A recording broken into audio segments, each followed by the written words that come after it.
Hello મિત્રો, નમસ્કાર। આજે આપણે બનાવીશું સરગવાની એકદમ નવી રીતે સબ્જી। આપણી બોડી માટે સરગવો એકદમ હેલ્ધી હોય છે અને આ રીતે તમે એકવાર સબ્જી બનાવશો તો ખાવાની બહુ જ મજા આવશે। તો ચલો આપણે રેસીપી સ્ટાર્ટ કરીએ। સૌપ્રથમ આ રીતે આપણે હલકા હાથે સરગવાને છાલને રિમૂવ કરવાની છે। અહીંયા આપણે વધારે છાલને રિમૂવ કરવાની જરૂર નથી। એકદમ હલકા હાથે આ રીતે ધીમે ધીમે છાલને રિમૂવ કરી લેશું। જો તમારે આ રીતે છાલને રિમૂવ ના કરવી હોય તો પણ કોઈ પ્રોબ્લેમ આવતો નથી। જે લોકોને સરગવાની સબ્જી ના ભાવતી હોય એને પણ આ રીતે બનાવશો તો 100% ભાવશે જ।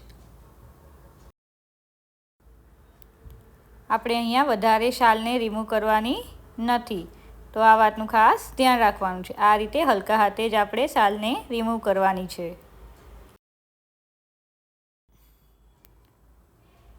આગળની સાઈડથી થોડું આપણે કટ પણ કરી લેવાનું છે।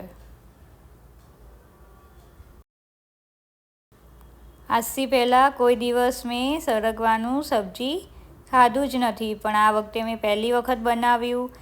રિયલી ખાવામાં એટલી મજા આવે છે કે રોટલી પણ ખૂટી જાય છે।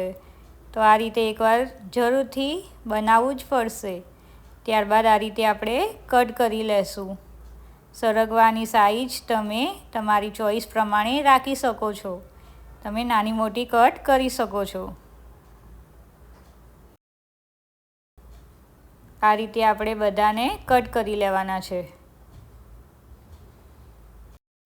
જો તમને પણ સરગવાનું શાક ના ભાવતું હોય તો એકવાર આ રીતે બનાવીને ટ્રાય કરજો। એક પેનમાં 2 થી 3 ગ્લાસ જેટલું પાણી એડ કરીશું અને સરગવાને તેમાં એડ કરી લેવાની છે। સરગવો આપણી ડૂબે એટલું આપણે પાણી એડ કરવાનું છે। ત્યારબાદ તેમાં થોડુંક મીઠું એડ કરીશું। અહીંયા મીઠું એડ કરવું ઓપ્શનલ છે, પણ આમાં મીઠું એડ કરવાથી ટેસ્ટ સારો આવે છે। ત્યારબાદ આપણે તેને 15 મિનિટ કૂક કરી લેશું। અહીંયા આપણે વધારે કૂક કરવાની જરૂર નથી। 15 મિનિટમાં આપણી સરગવો એકદમ સારી રીતે બોઇલ થઈ જાય છે। થોડો કલર પણ ચેન્જ થઈ જશે અને જોઈને ખબર પડી જશે કે આપણી સરગવો બોઇલ થઈ ગઈ છે કે નહીં। ત્યારબાદ તે જ પેનમાં આપણે 4 થી 5 ટેબલસ્પૂન જેટલું ઓઇલ એડ કરીશું। ઓઇલનું પ્રમાણ તમે તમારા સરગવાની ક્વોન્ટિટી ઉપર રાખી શકો છો।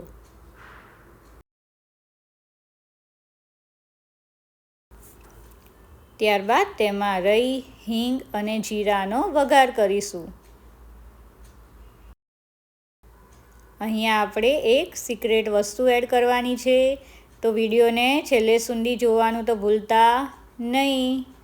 ત્યારબાદ આપણે તેમાં કટ કરેલા લસણ અને મરચાંની પેસ્ટને એડ કરીશું। 2 મિનિટ આપણે તેને કૂક કરી લેવાનું છે। અહીંયા આપણે ગેસની આંચ ધીમી જ રાખવાની છે અને 2 મિનિટ કૂક કરીશું। ત્યારબાદ આપણે મીઠા લીમડાને એડ કરી લેશું। ત્યારબાદ આપણે બોઇલ કરેલી સરગવાને એડ કરીશું। અહીંયા સરગવાનું થોડુંક પાણી પણ આપણે એડ કરવાનું છે। સરગવાને આપણે બોઇલ કરી હતી તે પાણીને આપણે યુઝ કરવાનું છે અને જે બીજું બાકી વધ્યું હોય એ પાણી આપણે પી જવાનું છે, નાખી દેવાનું નથી।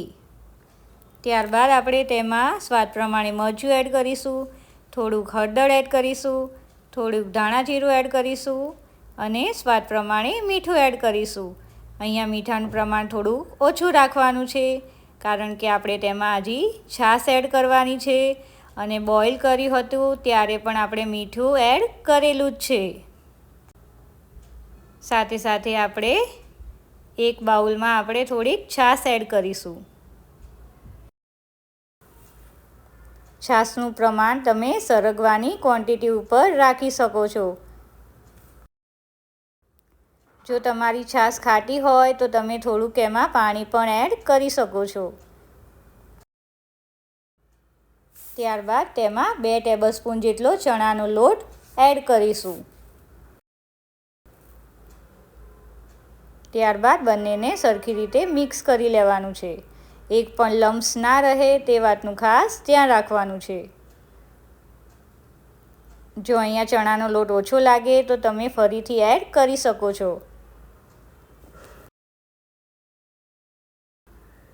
આ રીતે તમે 2 મિનિટ મિક્સ કરશો એટલે એક પણ લમ્સ રહેશે નહીં.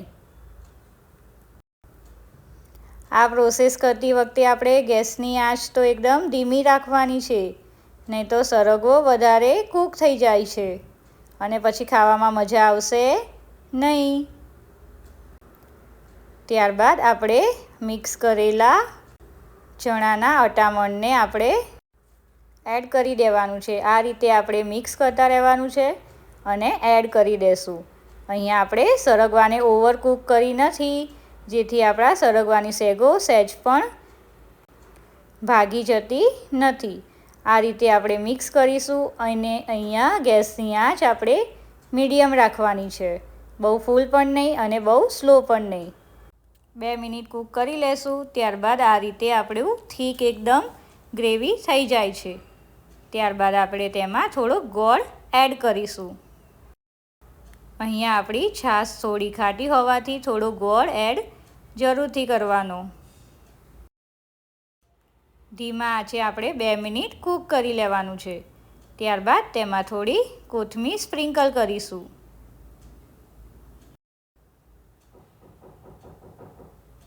બે મિનિટ આપણે ફરીથી કૂક કરી લેશું. બન્યું છે ને એકદમ મજેદાર. અને હવે જ મેઇન વસ્તુ આપણે એડ કરવાની છે, જેનાથી એકદમ ટેસ્ટ મજેદાર આવે છે. અને 100% તમે આ વસ્તુ તો ક્યારે પણ એડ નહીં જ કરી હોય. તો આપણે 2 મિનિટ કૂક કર્યા બાદ તેમાં આપણે સાંભાર મસાલો એડ કરવાનો છે. એકવાર આ રીતે સાંભાર મસાલો એડ કરીને સરગવાનું સબ્જી બનાવશો તો તમે ખાતા જ રહી જશો અને રોટલી તો 100% ખૂટશે જ. ફરીથી આપણે 2 મિનિટ કૂક કરી લેશું, જેથી આપણા મસાલા ચડી જાય. ત્યારબાદ ગરમા ગરમ આપણે સરગવાને સર્વ કરીશું. થોડી કોથમીર સ્પ્રિંકલ કરીશું. બન્યું છે ને એકદમ મજેદાર, જોતાં જ ખાવાનું મન થઈ જાય તેવું. એકવાર આ રીતે જરૂરથી ટ્રાય કરજો. વિડીયો ગમે હોય તો લાઈક કરવાનું ભૂલતા નહીં. Thank you. Subscribe my channel and join cooking with Disha. શાક કેવું લાગ્યું તે કોમેન્ટ પણ જરૂરથી કરજો.